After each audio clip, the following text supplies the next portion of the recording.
gaweanmu nggur turu. Lupute turu mancing, lupute mancing ngising wong ora nek gawean liyane. Kae lho, dikeki gawean Pak Bayan. Dikon ngopo? Kon ngabuk ning sawah karo Pak Bayan. Gah. Awakku ya ireng. Sing penting ki nyambut gawe. Lah kowe iki nek gak gelem ireng wong lanang kok kedireng. Tak sayaki apa piye? Kowe kok ndak ra cintane. Alah ora masalah ireng putih perkara cinta kuwi. Sing penting kowe iki nyambut gawe.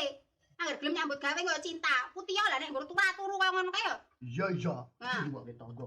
Mulane sing nyeket.